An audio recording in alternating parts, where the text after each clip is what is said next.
Chapter 8 The Sacrifice. The Betrayal of Christ. Satan had deceived Judas and led him to think that he was one of Christ's true disciples, but his heart had always been carnal. He had seen the mighty works of Jesus, been with him through his ministry, and had yielded to the overpowering evidence that he was the Messiah, but Judas was stingy and covetous. He loved money. He complained angrily about the costly ointment that Mary poured on Jesus. Mary loved her Lord. He had forgiven her sins, which were many, and had raised from the dead her much-loved brother, and she felt that nothing was too valuable to bestow on Jesus. The more precious the ointment, the better she could express her gratitude to her Savior by devoting it to him.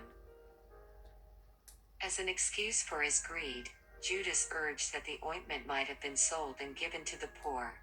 But it was not because he had any care for the poor. He was selfish, and he often took for his own use the funds entrusted to his care to be given to the poor. Judas had been careless about the comfort and even the needs of Jesus, and to excuse his covetousness he often referred to the poor. Mary's act of generosity was a most cutting rebuke of his covetous character. This prepared the way for Satan's temptation to find a ready reception in Judas's heart. The priests and rulers of the Jews hated Jesus, but great crowds thronged to listen to his words of wisdom and to witness his mighty works. The people were stirred with the deepest interest and anxiously followed Jesus to hear the instructions of this wonderful teacher. Many of the rulers believed on him, but they did not dare confess their faith for fear of being put out of the synagogue. The priests and elders decided that something must be done to draw the attention of the people from Jesus. They feared that everyone would believe on him. They could see no safety for themselves. They must either lose their position or put Jesus to death. And after they would put him to death, there would still be those who were living monuments of his power. Jesus had raised Lazarus from the dead, and they feared that if they were to kill Jesus, Lazarus would testify of his mighty power. The people were flocking to see the man who was raised from the dead, and the rulers determined to kill Lazarus also and put down the excitement. Then they would turn the people to human traditions and doctrines, to tithe mint and rue, and again have influence over them.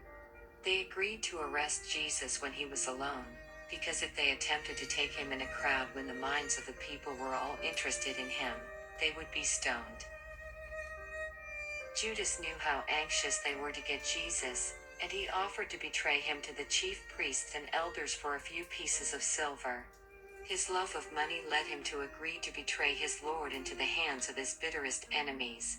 Satan was working directly through Judas, and in the midst of the impressive scene of the Last Supper the traitor was making plans to betray his master. Jesus sorrowfully told his disciples that all of them would be offended that night because of him. But Peter ardently asserted that although all others might be offended because of him, he would not be offended. Jesus said to Peter, "Satan has asked for you, that he may sift you as wheat. But I have prayed for you, that your faith should not fail, and when you have returned to me, strengthen your brethren." Luke 22:31, 32. In the garden, Jesus was in the Garden of Gethsemane with his disciples. In deep sorrow he asked them to watch and pray, so that they would not enter into temptation. He knew that their faith was to be tried and their hopes would be disappointed, and that they would need all the strength that they could obtain by earnest watching and fervent prayer.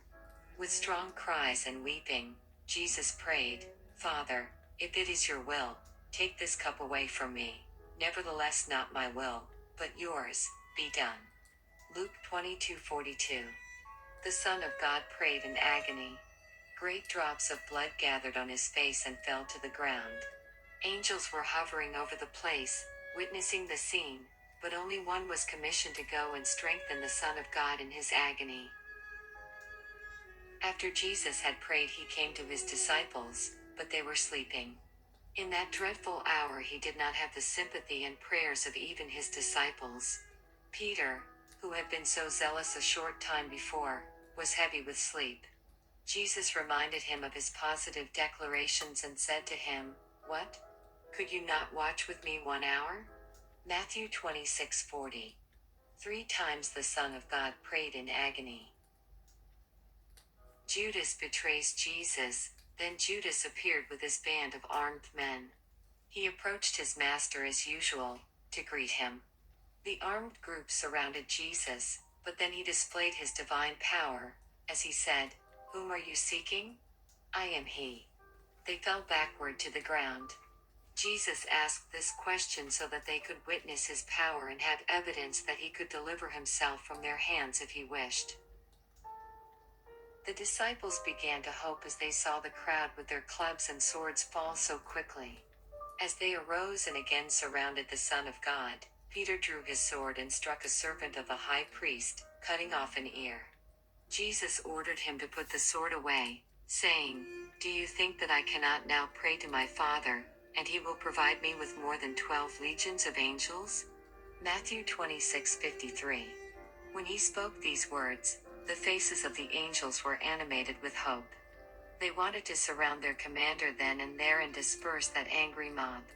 But again sadness settled over them, as Jesus added, "How then could the scriptures be fulfilled, that it must happen thus?" Matthew 26:54. The hearts of the disciples also sank in despair and bitter disappointment as Jesus allowed himself to be led away by his enemies. The disciples feared for their own lives, and they all abandoned him and ran away. Jesus was left alone in the hands of the murderous mob. Oh, what a triumph of Satan then! And what sadness and sorrow among the angels of God! Many companies of holy angels, each with a tall, commanding angel at their head, were sent to witness the scene. They were to record every insult and cruelty imposed upon the Son of God, and to register every pang of anguish that Jesus would suffer, for the very men who joined in this dreadful scene are to see it all again in lifelike display.